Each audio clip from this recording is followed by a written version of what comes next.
اعوذ باللہ من الشیطان الرجیم بسم اللہ الرحمن الرحیم۔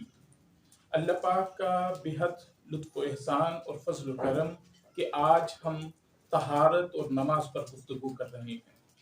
آج کا میرا موضوع طہارت اور اس کی اقسام ہے۔ طہارت اور اس کی اقسام کے ساتھ ساتھ ہم اس کی ضد نجاست اور اس کی اقسام کو بھی ڈسکس کریں گے۔ حضرین محترم، اللہ پاک نے قرآن مجید میں سورہ یاسین میں ارشاد فرمایا، بسم اللہ الرحمن الرحیم، سبحان الذی خلق الازواج کلہا، پاک ہے وہ ذات کہ جس نے تخلیق فرمائے، پیدا فرمائے ہر شے کے جوڑے۔ اسی طرح سورہ ذاریات میں اللہ پاک نے ارشاد فرمایا، بسم اللہ الرحمن الرحیم، وَمِن كُلِّ شَيْءٍ خَلَقْنَا زَوْجَيْنِ، اور ہم نے ہر شے سے جوڑے پیدا فرما دیے۔ اس کا مطلب ہے ہر شے کہ اللہ پاک نے جوڑے فرمائے ہیں، ایک کو سمجھنا ہے تو دوسرے کی سمجھ خود بخود آتی چلی جائے گی۔ جیسے دن کو سمجھ لیں تو رات کی سمجھ آ جائے گی، روشنی نہیں ہے تو پھر اندھیرا ہے۔ اسی طرح گرمی اور سردی، بہار اور خزاں ہے۔ اور عربی کا مشہور قولہ ہے، الاشیاء تعرف بازدادها، کہ ہر شے، ہر چیز کی پہچان اس کی ضد کے ساتھ ہے۔ لہذا طہارت اور اس کی ضد یعنی نجاست پر آج گفتگو ہونے والی ہے۔ طہارت کیا ہے؟ طہارت پاکی کو کہتے ہیں۔ ہر ناپاک شے سے خود کو دور کر لینا، گندگی سے دور کر لینا، برائی سے دور کر لینا، یہ طہارت ہے۔ اس سے بچ جانا طہارت ہے۔ اور ہر گندگی، ہر برائی، ہر ناکامی کو آپ نجاست کہہ سکتے ہیں۔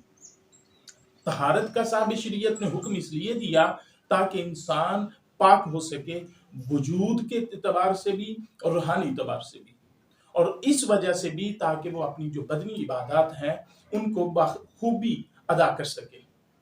جیسے نماز، حج وغیرہ ہے تو وہ انسان پاکی کے حاصل کرنے کے بعد ہی ان کو ادا کر سکتا ہے۔ اسی طرح نجاست لغت کی روح سے ہر گندگی، ہر برائی نجاست کہلاتی ہے۔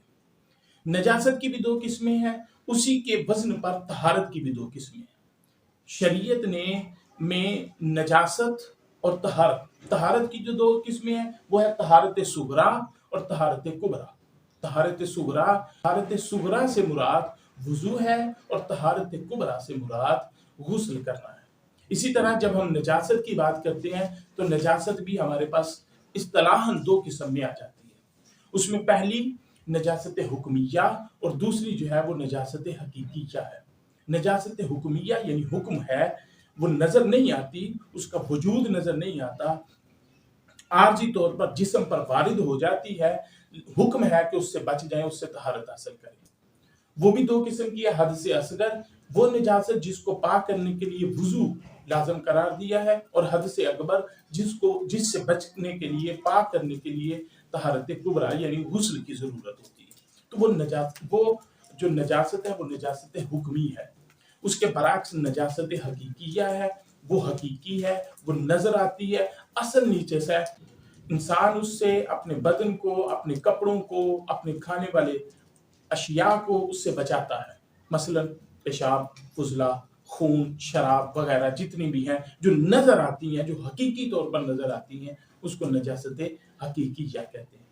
اللہ پاک سے دعا ہے کہ اللہ پاک ہمیں طاہر رہنے کی توفیق عطا فرمائے، نیکی پر چلنے کی توفیق عطا فرمائے اور نجاست سے بچنے کی توفیق عطا فرمائے۔